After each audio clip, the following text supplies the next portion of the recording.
Hello everyone, आप सभी का बहुत बहुत स्वागत है मेरे चैनल BL स्टोरी टेलर पे। और गाइस, मैं आपको बताना चाहती हूँ कि आज मैं आपके साथ बाय मिस्टेक शंगवन स्टोरी का नेक्स्ट पार्ट लेके हैं। चलिए इसे शुरू करते हैं। और गाइस सॉरी, कल का एपिसोड जो था ना, वो मैं बहुत ज़्यादा नींदों में थी जब मैंने उसे रिकॉर्ड किया। मेरी आंखें बंद होती जा रही थी, बस मैं उसे बोल रही थी, डिसाइड कर रही थी, लेकिन मैं लिटरली बहुत नींदों में थी। तो मैंने आज थोड़ा सा एंडिंग सुनी थी क्योंकि मैं भूल गई थी कि मैंने एंड कहाँ किया था। तो मुझे ऐसा लगा कि मैंने बहुत ज़्यादा सुस्त और नींद भरी आंखों से वो बोला है, तो आई गेस शायद आप लोगों को इतना पसंद नहीं आया होगा। लेकिन आज फुल ऑफ एनर्जी के साथ मैं आपके साथ नेक्स्ट पार्ट शेयर करने जा रही हूँ। जो हमारा विभूषण होता है ना, वो अपने दोस्तों के साथ बैठा होता है और उसके सारे दोस्तों से पूछ रहे होते हैं कि क्या रहा सुहागरात पे। लेकिन वो सबको बताता है कि लवांगची ने उसे अपने करीब ही नहीं आने दिया। और वहाँ जो डीमन उसके साथ बैठे होते हैं उन लोगों का खून खोल जाता है। और कुछ को तो हंसी आ रही होती है कि उनके एम्परर को बेचारी एम्प्रेस ने पास नहीं आने दिया, और वो लोग उसे तरीके की सलाह देने लगते हैं। कुछ लोग बोलते हैं कि तुम अपनी एम्प्रेस को बाहर घुमाने लेके जाओ, कुछ बोलते हैं कि उसे ब्रॉथल में बहुत सेक्सी सेडक्टिव डांस दिखाओ ताकि उनके मन में कुछ फीलिंग्स ही जागे। और यहाँ पर हमारा वांगजी तैयार होकर बाकी की डीमन से मिलने जाता है। बाकी की डीमन्स वांगजी को देखकर बहुत खुश होती हैं और आपस में गिगलिंग कर रही होती हैं। वो सारी की सारी जो हैं आपस में बात कर रही होती हैं कि कल की रात एम्परर के साथ एम्प्रेस की कैसी रही होगी। लेकिन उनमें से किसी को भी नहीं पता था कि वांगजी ने तो विंग को पास भी नहीं आने दिया, यहाँ तक कि उसे अपने रूम में छूने भी नहीं दिया, उसे अपने पास नहीं आने दिया। जिसे देखकर एम्परर ने तो सबको, दुनिया जहान को ये ढिंढोरा पीट दिया था। लेकिन वहाँ पर जो लिटिल डीमंस होती हैं ना, वो आती हैं और वो वांगची को देख के कहती हैं आप तो बहुत खूबसूरत हैं। वांगची जो है इसे कॉम्प्लीमेंट समझता है और उन सबको थैंक यू बोलता है। वांगजी जो होता है वो मर्जेंटा ड्रेस में बहुत ब्यूटीफुल लग रहा होता है। और आज उसका हेयर स्टाइल भी डिफरेंट एम्प्रेस स्टाइल में होता है। वांगजी एक ओमेगा था, लेकिन उसे ओमेगा होने की वजह से काफ़ी यहाँ पर प्रिविलेज मिल रही थी। वो देखता है कि उधर जो जितनी भी डीमंस आई हैं वो बहुत ही मॉडर्नाइज हैं, बहुत ज़्यादा अलग अलग कपड़े पहनती हैं, काला, लाल, और ज़्यादातर वो गाढ़े गाढ़े कलर के कपड़े पहना करती हैं। और उनके नेल्स भी काफ़ी अच्छे होते हैं और पेंटेड होते हैं, यानी कि उनके नाखूनों पे अच्छी पॉलिश लगी होती है। उनके लिप्स भी पूरे सुर्ख गुलाबी जैसे होते हैं और बहुत ही ब्यूटीफुल से हेयर स्टाइल में वो बहुत अट्रैक्टिव लग रही होती है। उनकी आँखों पे काजल और आँखों पे मेकअप काफ़ी अच्छा होता है। यहाँ तक कि वो अपने माथे पे भी कुछ बिंदी स्टाइल बहुत ही प्यारे प्यारे से डिज़ाइन बना के रखती थी।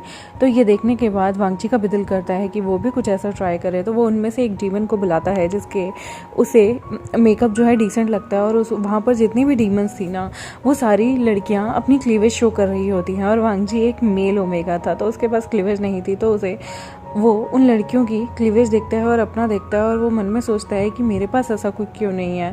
फिर उसे याद आता है कि वो एक मेल ओमेगा है। उसे उन लोगों से बहुत ज़्यादा कॉम्प्लेक्स फील हो रहा था और वो मन में सोचता है अगर ये लोग मेरे अल्फ़ा के पास जाएंगी तो मेरे अल्फ़ा का तो दिल इन पे ही आ जाएगा। कैसे कैसे मेरा अल्फ़ा कंट्रोल करता होगा अपने डिज़ायर्स को लेके। और यहाँ पर मैं हूँ जो पूरे ढके ढके कपड़ों में रहता है।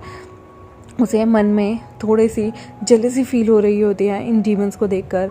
और जो ये डीमंस होती हैं वो लवांगची के पास जाती हैं और वो लवांगची से वो करके पूछती हैं आपको क्या चाहिए एम्प्रेस। वो बोलता है कि जैसा डिज़ाइन तुम्हारे माथे पे है, क्या तुम भी मेरे माथे पे बना दोगे। वो अपने फोरहेड रिबन को थोड़ा ऊपर करता है और बोलता है यहाँ बनाने के लिए। तो वो कहती हैं हाँ बिल्कुल, जैसा आप चाहें। वो वांगची के माथे पे एक प्यारा सा जो है डिज़ाइन बनाती है और वांगची से उसकी ड्रेस से मैच करता हुआ ही वो पिंक यानी कि मर्जेंटा कलर यूज़ करते हुए और सफ़ेद कलर यूज़ करते हुए एक प्यारा सा बिंदी स्टाइल में बहुत प्यारा सा डिज़ाइन बनाती है कमल के फूल का। और जो कमल का फूल है वो प्रतीक है हमारे इस डीमन वर्ल्ड का, क्योंकि इस डीमन वर्ल्ड में जहाँ पे ये लोग रहते हैं उसे लोटस फायर कहते हैं और इस एरिया को यूनमक भी कहा जाता है। तो ये बहुत ही प्यारा ब्यूटीफुल सी जगह होती है जहाँ पर सारे लोग रह रहे होते हैं। अब वांगची को वो लोग कहते हैं कि आपको हम लोगों से मिलने के बाद वो लोग फिर नाश्ता करने बैठ जाते हैं। वांगजी देखता है वहाँ पे जितनी भी लड़कियाँ थी वो बहुत ही ब्यूटीफुल थी, आपस में बातें कर रही होती हैं और उनकी ड्रेस कलरफुल चीज़ों से भरी हुई थी। और किसी की जो ज्वेलरी थी, हेयर पिन्स थी, वो बहुत ब्यूटीफुल थी और किसी के हाथ में बहुत ब्यूटीफुल सी चीज़ें थी। तो वांगची धीरे से अपनी जो डीमन सर्वेंट्स होती हैं उन्हें बुलाता है और कहता है इन्होंने जैसी जैसी जो जो चीज़ें पहनी हुई है ना, मुझे ये सब चाहिए। तुम कुछ भी करके सारी चीज़ें अरेंज करना। तो वो कहती है कि ये तो बहुत लो क्लास की हैं, मतलब आपके पास गोल्ड की ज्वेलरी है, इन्होंने तो आर्टिफिशियल पहनी हुई है। तो वांगची कहता है कुछ भी हो जाए, मुझे ऐसी गोल्ड में या सिल्वर में ज्वेलरी बनवा के दो, मुझे ये बहुत अट्रैक्टिव लग रही हैं और जिस तरह से ये लोग चलती हैं, ये लोग बातें करती हैं, मुझे हर चीज़ जाननी है। और इनके पास से बहुत ही प्यारा परफ्यूम की खुशबू आ रही है। वांगची कहता है मैंने अक्सर सिर्फ सैंडलवुड यूज़ किया है, बट मुझे ये सारे परफ्यूम मुझे भी जानने हैं कि ये कहाँ से आते हैं। इनकी जो खुशबू होती है वो किसी को भी अपना दीवाना बना दे। तो वो कहती है बिल्कुल, ये डीमन रेल्म के ख़ास परफ्यूम हैं जो ये डीमंस यूज़ किया करती हैं, स्पेशली फीमेल ओमेगा जो डीमंस हैं वो। अल्फ़ा का स्ट्रॉन्ग, बहुत ज़्यादा स्ट्रॉन्ग जो है वो बॉडी ऑर्डर होता है, यानी कि बॉडी की स्मेल होती है, खुशबू होती है। तो इसकी वजह से वो लोग, ओमेगा लोग उसे नहीं लगा सकते, लेकिन ओमेगास की जो अपनी डीप फ्रेगनेंट और बहुत ही लाइट स्मूदिंग खुशबू होती है जो बहुत टाइम तक रहती है, जिससे हर अल्फ़ा इनका कायल हो जाता है, पागल हो जाता है। तो वांगची कहता है मेरे लिए जो भी तुम परफ्यूम बनाओगे उसमें थोड़ा सा जो चंदन है, सैंडलवुड है, वो ज़रूर डलवाना, क्योंकि मुझे चंदन बहुत पसंद है, लेकिन साथ ही साथ मुझे ऐसी सूदिंग और ब्यूटीफुल सी खुशबू भी चाहिए। वो मन में सोचता है कहीं ऐसा ना हो डीमन रेल्म में आने के बाद वी वुशियान का मन बदल जाए। यहाँ पर ये सारे के सारे लोग उसे कहते हैं कि तुम्हें एक, वहाँ पर बहुत बड़ी प्रॉस्टिट्यूट होती है जो बहुत अच्छा डांस किया करती थी, और उसके डांसिंग शो के लिए लोग पागलों की तरह वहाँ टिकट लगाए बैठे होते थे। तो वो लोग कहते हैं कि हम उसे प्राइवेट डांस के लिए यहाँ बुला सकते हैं, या तुम चाहो तो हम उस रेड पवेलियन में भी जा सकते हैं जहाँ पे वो डांस किया करती है। और वो बहुत ही प्यारी नृत्यिका है, डांसर है, और जिसका डांस देखने के लिए दूर दूर से डीमन वर्ल्ड के कितने सारे प्रिंसेस वहाँ आते हैं और उधर उसका नाच देखते हैं। तो वी वुशियान कहता है ठीक है, आज के लिए उसके पूरे जो जितनी भी बुकिंग है वो कैंसिल करा के पूरे रॉयल हम लोगों की बुकिंग कर दो। मैं वहाँ वांगची को लेके जाऊँगा, और हमारे जितने भी डीमन उच्च स्तरीय लोग हैं, या फिर हमारे जितने भी उच्च स्तर पे काम करने वाले लोग हैं मेरे अंडर, वो सारे के सारे आज हम शो देखेंगे उसका। वी वुशियान को आइडिया नहीं होता कि वो लड़की कैसा डांस करती है, बस उसने अपने लोगों से सुना होता है। तो उसके लोग वहाँ पर उस प्रोस्टिट्यूट से कह के उसका पूरा का पूरा ऑडिटोरियम बुक करवा लेते हैं जहाँ पर वो नृत्य किया करती थी। और वी वुशियान वांगची के लिए भी प्रस्ताव भिजवा देता है कि आज वो लोग बाहर ही खाना खाएंगे, मतलब शाम का पूरा टाइम वो बाहर बिताएंगे। और यहाँ पर वांगची को जैसे ही संदेश मिलता है वो खुश हो जाता है कि उसका पति भूला नहीं है। शायद कल रात के बाद उसे लग रहा था उसका पति उस पर हार्श ना हो जाए, या फिर किसी और के साथ कुछ ऐसे उसके संबंध ना बन जाए। तो वांगची कहीं ना कहीं अंदर से डरा भी हुआ था वी वुशियान को खोने से, लेकिन उसे घबराहट थी सेक्स के नाम से, क्योंकि अक्सर लोग बाग सेक्स के नाम से लोगों को बहुत डराते हैं, घबराते हैं, और अक्सर जो ओमेगा या फिर जो फीमेल्स होती हैं उनके मन में थोड़ा सा खौफ आ जाता है कि क्या है क्या नहीं है, जबकि सेक्स एक प्लेजरेबल चीज़ है जिसमें आपको सिर्फ प्लेजर मिलता है, और प्लेजर इस लेवल का मिलता है कि आपका माइंड शांत हो जाता है, क्योंकि सेक्सुअल फ्रस्ट्रेशन से भी इंसान का दिमाग काफ़ी ज़्यादा फकडअप हो जाता है, दुखी हो जाता है। और यहाँ पर वांगची यही सोच रहा था कि अगर वींग को ऐसा कुछ हो गया, वींग को सेक्सुअल फ्रस्ट्रेशन रही, तो वो क्या करेगा। यहाँ पर ये लोग जो हैं वो जैसे तैसे करके तैयार होते हैं। वांगची बहुत ब्यूटीफुल लग रहा था, लेकिन वो बार बार कहता है कि मुझे वैसा परफ्यूम ला के दो जैसा कि वो डीमन लेडी यूज़ कर रही थी, और वो उस परफ्यूम को अपनी बॉडी पे स्प्रे करता है, और उसके पास से काफ़ी अच्छी खुशबू सी आ रही होती है। वो अपने मेकअप को थोड़ा ठीक करता है, और वो जो उसके माथे पे जो तिलक बनाया था लोटस का, और उसकी आइज़ के पास भी 2 डॉट्स जो थे बहुत ब्यूटीफुल से बनाए थे उस लड़की ने। और लिटरली वांगची जो है वो बहुत ब्यूटीफुल लग रहा होता है, और वो ऐसा कैसा जो है हमारे एम्परर के जो इतना बड़ा हॉल होता है उसके पास जाता है। वो बहुत ब्यूटीफुल लग रहा था, उसकी मर्जेंटा ड्रेस, उस पर गोल्ड से हुई हुई सारी कारीगरी बहुत ही उम्दा किस्म की थी, बहुत ही खूबसूरत थी। और वो जैसे ही वहाँ जाता है विंग उसे देखता ही रह जाता है, क्योंकि विंग ने अभी तक उसे एक सादे सफ़ेद जोड़े में देखा था, लेकिन यहाँ पर शादी होने के बाद जो वांगची दिख रहा था वो बहुत ब्यूटीफुल लग रहा था। और सच में विंग सिर्फ उसे देखता रह जाता है, क्योंकि उसने कभी भी ये रूप वांगची का नहीं देखा था। वांगची वहाँ पर थोड़ा सा घबरा जाता है क्योंकि विंग सिर्फ एक नज़र से उसे देख रहा होता है। तो यहाँ पर उसे ये डाउट होता है कि ये एक नज़र जो वो देख रहा है, क्या वो सच में मेरा घायल हो गया है या मेरा मजाक उड़ाने वाला है। और वो अपनी सर्वेंट को फटाफट से चुंडी मारता है, आई मीन पिंच करता है और पूछता है, बताओ ना मैं ठीक तो लग रहा हूँ ना, एम्परर को कहीं मुझे देख के फ़नी तो फील नहीं आएगा। तो वो कहते हैं नहीं। तभी वहाँ पर लेन शिचन आता है और कहता है, वांगची ये तुम हो, तुम बहुत ही ब्यूटीफुल लग रहे हो, स्पेशली इस अलग कलरफुल ड्रेसेस में। मतलब कल तुम्हारी शादी थी तो मैं तुम्हारा फेस नहीं देख पाया, मतलब जब तुम तैयार हो रहे थे उसके बाद, बट सच मायने में कहूँ तो तुम कलरफुल ड्रेसेस में ज़्यादा अच्छे लगते हो। ये मर्जेंटा कलर की जो ड्रेस है ये तुम पे काफ़ी अच्छी लग रही है लवांगची। उसका ब्रदर जो है उसके तभी पास आके जो हमारा जंक्शन होता है वो खड़ा हो जाता है और कहता है, आज मुझे लगता है हमें काफ़ी जगह घूम के आना चाहिए। और तुम्हें पता है आज विंग ने रेड पवेलियन में बहुत प्यारा चीज़ें बुक की हैं स्पेशली तुम्हारे लिए, और आज की पूरी शाम वो हम लोगों को तुम्हारे साथ दावत पे बाहर लेके जाना चाहता है।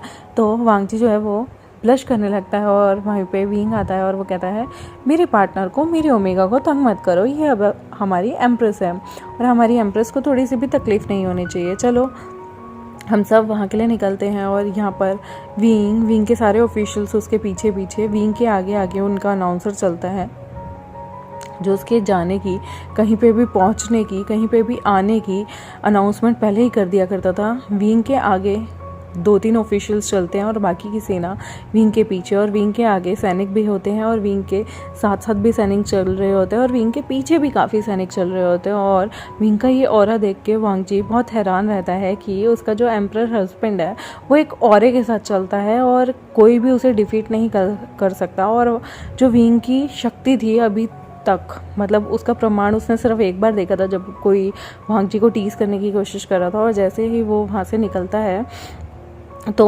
जो डीमन रेल्म है ना गाइस, उसके ब्यूटी स्टैंडर्ड अलग हैं और जो नॉर्मल लाइफ है उसके ब्यूटी स्टैंडर्ड बिल्कुल अलग हैं। डीमन रेल्म में स्किन शो करना या अपनी क्लीवेज दिखाना या टांगे दिखाना कुछ भी ऑड नहीं माना जाता था, क्योंकि वो डीमन रेल्म था और वहाँ पर ऐसा कुछ नहीं था, कोई बाउंडेशन नहीं थी। आप जैसे मर्जी चाहें कपड़े पहन सकते हैं, आप जितने कपड़े पहनना चाहें पहन सकते हैं। इवन वहाँ कुछ ऐसी भी डीमन्स होती थी जो कि नेकेड रहना यानी कि बिना कपड़ों के रहना पसंद करती थी। तो डीमन रेल्म के लिए सब नॉर्मल चीज़ें थी, वो कोई ऐसे हवा नहीं मचाते थे जैसे कि आज के इंसान अगर किसी लड़की को इस तरह के कपड़ों में देखकर बिल्कुल हैवानी दरिंदे बन जाते हैं, ऐसा कुछ नहीं था। डीमन रेल्म में लोग नॉर्मल रहते थे और डीमन रेल्म में हर प्रकार के बहुत अच्छे अच्छे खाने मिल रहे होते थे। आपको जिस तरीके का मीट चाहिए, जिस तरीके का वेज खाना चाहिए, वहाँ पे हर तरीके के शेक, शराब और ना जाने किसी चीज़ की कमी ही नहीं होती थी। और सबसे घातक जो वेपन्स होते थे वो भी हमारे डीमन रेल्म में बना करते थे। तो वांगची जैसे ही बाहर निकलता है तो वांगची पूरे ढके ढके कपड़ों में था, लेकिन उसके पीछे जो सेक्सी सेडक्टिव डीमंस चल रही होती हैं, वांगची को देख के सब हैरान होते हैं। क्योंकि वांगची ने एक तो तिलक लोटस का लगाया होता है, क्योंकि लोटस पैर में वहाँ पे ऑलरेडी था, और उसके जो आईज़ के आसपास भी काफ़ी अच्छा मेकअप हुआ होता है। उसका जो हेयर स्टाइल होता है वो भी डिफरेंट होता है और आज उसने कलरफुल कपड़े पहने होते हैं। और ये देखने के बाद काफ़ी लोगों को वो काफ़ी अच्छा लगता है, बिकॉज़ वो हैंगवन जून वाली उसकी ड्रेसअप नहीं थी, आज उसकी हट के ड्रेसअप थी। और लोगों को जो जैसे ह्यूमन या इमॉर्टल लोग जिस हिसाब से रहा करते थे, डीमंस को वैसा रहना पसंद ही नहीं था, सिंप्लिसिटी के साथ, और बिल्कुल भी तड़क भड़क कपड़े नहीं पहने हो तो उन्हें वो ब्यूटी स्टैंडर्ड लगता ही नहीं था। तो वो लोग जो है इस वक्त वांगची को देख के काफ़ी इम्प्रेस होते हैं। और उसके पीछे भी जितनी डीमंस चल रही होती हैं जो बहुत सेक्सी सेडक्टिव होती हैं, उन्हें भी देख के काफ़ी इम्प्रेस होते हैं। और वहाँ पर हर कोई विंग के आगे झुका करता था, उसे नमन किया करता था। और जैसे तैसे ये रेड पवेलियन पहुँच जाते हैं। जैसे ही ये रेड पवेलियन पहुँचते हैं, वो बहुत बड़ा सा ऑडिटोरियम था और उस ऑडिटोरियम में एक लेडी आती है और उसके साथ बहुत सारे जो हैं पीपा वादक और बहुत सारे इंस्ट्रूमेंट बजाने वाले लोग होते हैं। और वो जो लेडी होती है ना, उसके साथ उसके पीछे 2 डांसर भी आती हैं और वो बहुत ही ज़्यादा रिवीलिंग कपड़ों में थी, मतलब कि जैसे कि उनकी क्लीवेज दिख रही थी, सेमी ब्रेस्ट दिख रही थी, और उसके अलावा उनकी टांगे भी दिख रही थी। जिस तरह से बिल्कुल एक बेली डांसर डांस करती है, बिल्कुल वैसे ही उन्होंने आउटफिट पहना हुआ था। या फिर आप कह लें जैसे कि जो लोग बेली डांसर होती हैं वो इस तरह के बैलेट डांसर होती हैं वो पहनती हैं, उसी तरह की उसने कुछ आउटफिट पहनी हुई थी और फिर वो लोग डांस शुरू करती हैं। और उनका डांस सिंक्रोनाइजेशन में इतना ब्यूटीफुल होता है, उनकी कमर के एक एक मूव इतने घायल होते हैं, इतने सेडक्टिव होते हैं, और जब वो झुक के अपनी मूव्स दिखाती हैं तो वो लिटरली बहुत सेक्सी लग रही होती हैं। वो एक सिक्के को रखती हैं जो कि अपने पेट से मूव करते करते अपनी चेस्ट तक लेके आती हैं और फिर से वो अपने पेट पे लेके जाती हैं, और उनका पेट भी, उनकी जो निवल होती है यानी कि धुन्नी होती है, वो भी बहुत विजिबल हो रही होती है, सब देख सकते थे। और वो बहुत अप्सरा की तरह बहुत खूबसूरत लग रही थी, जिसे देखने के बाद अक्सर वहाँ पर जितने बैठे रॉयल ऑफिशियल्स थे उनके मुंह भी खुल जाते हैं, क्योंकि उनका डांस बहुत अच्छा होता है। क्योंकि यहाँ पर इन लोगों को ऐसी कोई आदत तो नहीं थी कि ये लोग लड़कियों को ऐसे आउटफिट में ना देखते हों, तो ये तो बहुत नॉर्मल था। लेकिन उनका जो डांस था वो बहुत उम्दा किस्म का होता है, जैसे कि वो चाकू छुरी की नोक पर भी चल के दिखा सकती थी, और बहुत अच्छी और बहुत प्रैक्टिस के बाद वो ये सारी चीज़ें कर रही थी, और उनका डांस इतना सेक्सी था। बस वहाँ पर एक वांगजी होता है जो अनकंफर्टेबल होता है, और लैन शिचन जो होते हैं उनके दिल की धड़कनें ज़ोर ज़ोर से धड़कने लगती हैं।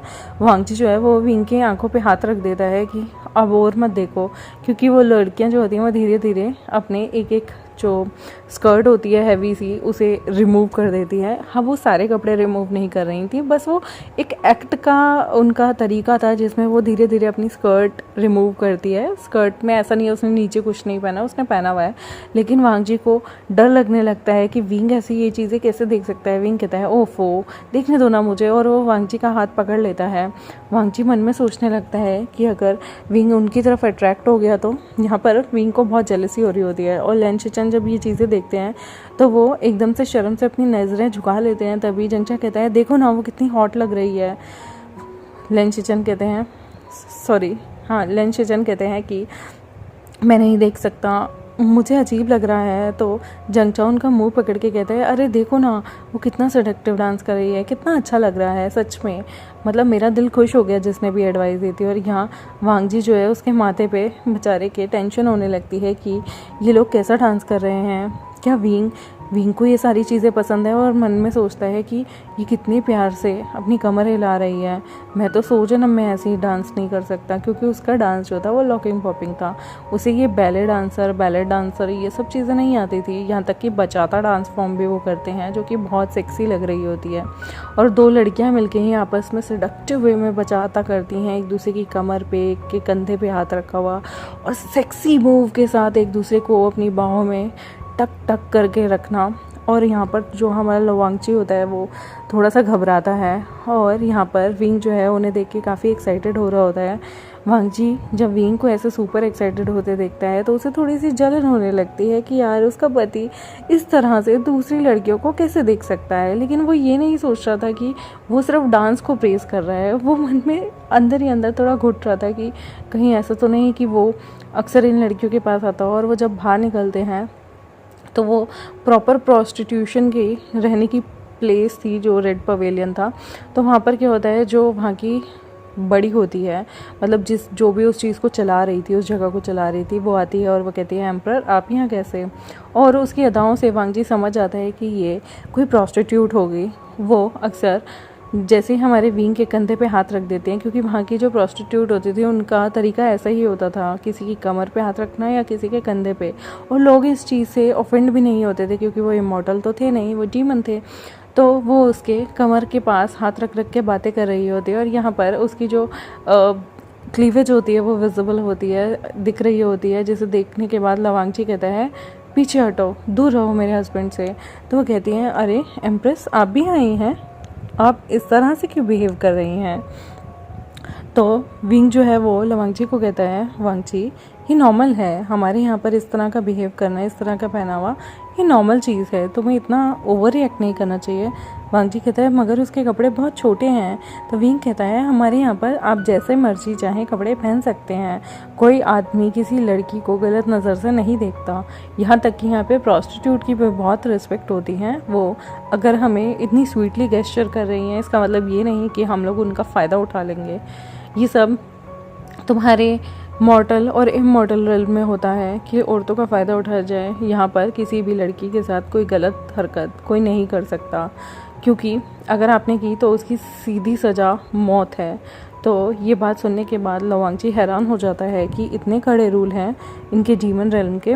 और यहाँ पर ये जो लेडी होती है वो विंग को प्यार से बैठने के लिए एक टेबल पे कहती है और वो ताली बजाकर वहाँ पर अपने बहुत सारी प्रॉस्टिट्यूट्स को बुलाती हैं और कहती हैं कि एम्परर आए हैं, तुम्हें यहाँ पर बेस्ट जो भी वाइन है वो सर्व करनी चाहिए और यहाँ पर जितने भी अच्छे अच्छे खाने हैं वो लेके आओ। वो लोग एक्चुअली जो गाइस जो प्रॉस्टिट्यूशन एरिया होता था ना पहले के ज़माने में, वहाँ बहुत अच्छा खाना और दारू मिला करती थी और सबसे अच्छी ही मिलती थी, क्योंकि वहाँ पे वो कॉम्प्रोमाइज़ नहीं करते थे, क्योंकि उन्हें बड़े बड़े लोगों को रिझाना होता था। तो यहाँ पे भी बहुत अच्छा खाना मिलता है। वो फूड जैसे ही वांगची टेस्ट करता है उसे बहुत टेस्टी लगता है, लेकिन वो मन में सोचता है कि इस जगह बार बार आना वो तो अच्छा नहीं रहेगा, लेकिन यहाँ का जो फूड है वो सच में उम्दा है।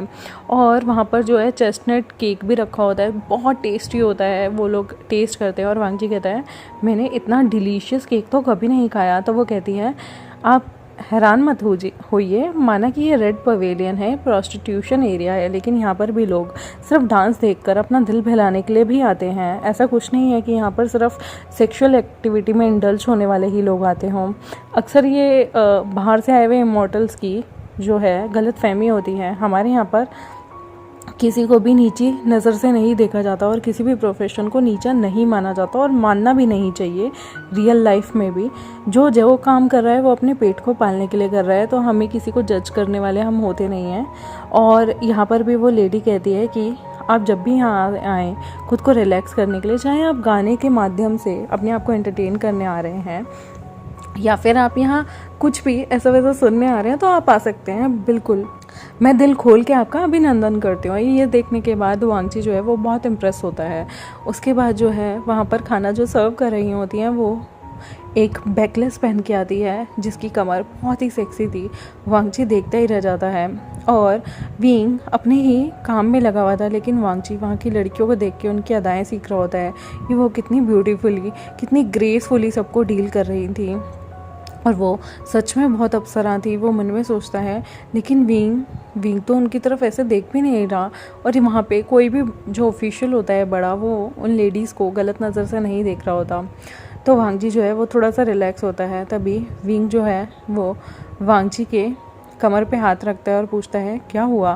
वांगची कहता है कुछ नहीं। वांगची के दिल में गुदगुदी सी दौड़ पड़ती है जब विंग उसकी कमर पे हाथ रखता है। तो विंग जो है वो कहता है ओ कुछ नहीं हुआ। वहाँ पर विंग और वांगची अपने अपने चैम्बर बने हुए थे, उनमें आराम से बैठे होते हैं। तो विंग जो है वो एक सर्वेंट को कह के अपने चैम्बर का पर्दा लगवा देता है और कहता है कि मैं चाहता हूँ कि मैं एम्प्रेस के साथ आराम से प्यार से खाना खाऊँ, आप लोग सर्व करके चली जाइए। जैसे ही वो लोग जाते हैं विंग वांगची को कमर से पकड़ता है और वो धीरे धीरे वांगची की थाइस पे अपने हाथ को रब करने लगता है और कहता है तुम्हें डांस कैसा लगा। वांगची का जैसे सांस ही ऊपर नीचे हो गई थी। वांगची कहता है बहुत अच्छा था डांस, तो मुझे बहुत अच्छा लगा और जिस तरह से वो सिक्के को पेट पे से ऐसे ऐसे कर रही थी मुझे काफ़ी इम्प्रेसिव लगा। तो विंग कहता है कि ऐसा डांस तुम मेरे लिए करके दिखा सकते हो। वो वांगची की थाइस के बीच में ऐसे हाथ ले जाने लगता है। तो वांगची कहता है ये क्या कर रहे हो तुम। विंग कहता है क्यों, मैं अपने हस्बैंड को थोड़ा सा टच भी नहीं कर सकता। वो एकदम से वांगची के पास आता है, वो वांगची के कान पे किस करता है, लिक करता है और उसकी नेक पे किस करने लगता है। वांगची की सांसें ऊपर नीचे हो जाती हैं। तभी के तभी उनकी जगह पर एकदम से जंगचा आता है और कहता है भाई हमारा खाना हो गया है, क्या तुमने खाना खा लिया। यहाँ का खाना बहुत डिलीशियस है पर ये लोग मुझे वाइन नहीं दे रहे। तो विंग कहता है कितनी गलत टाइमिंग है तुम्हारी डिस्टर्ब करने की, अगर वो वाइन नहीं दे रहे तो उन्हें कहो एम्परर का ऑर्डर है, वो तुम्हें अपने आप वाइन दे देंगे। जंगचा कहता है ओके थैंक यू और वो वहाँ से जाता है। तो विंग कंटिन्यूसली वांगची को देख रहा होता है। वांगची की भी सांसें सूखी होती हैं और तभी के तभी विंग वांगची को देखते देखते वांगची के लिप्स पे किस करने लगता है। वांगची भी विंग के किस को बिल्कुल भी रिटेलिएट नहीं करता, मना नहीं करता और वो उसे किस करने लगता है। दोनों एक दूसरे को बहुत देर तक किस करते हैं और फिर विंग वांगची के रोब्स में अपने हाथ डालकर उसकी पूरी बॉडी को जांचने लगता है। तभी वांगची कहता है यहाँ नहीं विंग, अभी नहीं विंग। तभी विंग पीछे हटता है और कहता है वो अभी भी तुम्हारे टेंट्रम्स हैं। फिर वो आराम से खाने लगते हैं। विंग थोड़ा सा मुंह बना लेता है। वांगजी उसकी तरफ देख रहा होता है कि विंग को कहीं बुरा तो नहीं लग गया। खाने के बाद विंग वहाँ पर अपने ऑफिशियल्स को पैसे भरने के लिए बोल देता है कि वो लोग पैसे दे दें, और ऐसा नहीं था कि वो एम्परर था तो कहीं पे भी फ्री में खाएगा। वो अपने लोगों के अक्सर पैसे दिया करता था, क्योंकि ऐसे ही तो सिस्टम चलता है। अगर हम गरीब के घर जाकर और अपने आप को बड़ा दिखाकर वहाँ पे फ्री में खा आएंगे तो वो गरीब कमाएगा किससे? तो ये लोग कभी भी किसी का फ़ायदा नहीं उठाते थे, ये पैसे देते हैं। और ये देखने के बाद वांगजी हैरान होता है कि इतने बड़े एम्परर को भी लोगों का पैसा देना याद रहता है। वो आगे चलता है तो विंग आगे चलते चलते बहुत सारे लैंटर्न होते हैं। विंग जो है वो कहता है कि आज तुम्हारे यहाँ पे ऑफिशियली फर्स्ट डे है हमारी दुनिया में, हमारे रिल्म में, तो क्यों ना हम हमारी दुनिया से कंदीले उड़ाएं और इसकी खुशी मनाएं। वांगजी को लगता है शायद विंग उससे नाराज़ था, लेकिन विंग का ऐसा ऑफर देख के वांगजी मना नहीं कर पाता और वो सारे के सारे हवा में कंदीले उड़ाते हैं। और वांगजी जो है वो कहता है कि कंदीलों पे विश ज़रूर लिखनी चाहिए। तो विंग कहता है विश में कि हम हमेशा साथ रहें और हमारे बहुत सारे बच्चे हों। ये देखने के बाद वांगजी ब्लश करने लगता है कि ये कैसी विश हुई, और वो हवा में कंदीले उड़ा देता है। यहाँ पर लेन शिचन के साथ जंगचा भी कंदीले उड़ाता है। वो लोग भी अपने प्राइवेट रूम में, फ्लैशबैक जाता है, वो लोग भी अपने प्राइवेट रूम में किस कर रहे होते हैं, और जंगचा के कपड़ों में जो हमारे लेन शिचन होते हैं वो हाथ डाल देते हैं। तो जंगचा कहता है अभी नहीं, हम शादीशुदा नहीं हैं। लेन शिचन जो है वो बेचारे घबरा कर पीछे हट जाते हैं और कहते हैं और कुछ नहीं बोल पाते। जंगचा को वो सीन याद आता है और वो कहता है मैं कंदील पे लिखना चाहूँगा कि हम जल्दी से जल्दी शादी करें, हमारा एक कपल हो और हमारे भी खूब सारे बच्चे हों। तो लेन शिचन जो है वो मन ही मन दुखी फील करते हैं कि उनके अंकल ऐसा कभी होने नहीं देंगे। पता नहीं ये पॉसिबल होगा या नहीं, लेकिन जंगचा जो है वो पूरे अच्छे मन के साथ कंदील उड़ाता है, वो लैंटर्न उड़ाता है, और वो कहता है कि भगवान मेरी विश ज़रूर पूरी करना। अब देखेंगे आगे आने वाले पार्ट में क्या होगा और क्या नहीं। उसके लिए मेरे साथ जुड़े रहें, मेरे चैनल को सब्सक्राइब गाइस ज़रूर कर ले और वीडियोज़ को लाइक भी कर दे। Thank you very much, bye.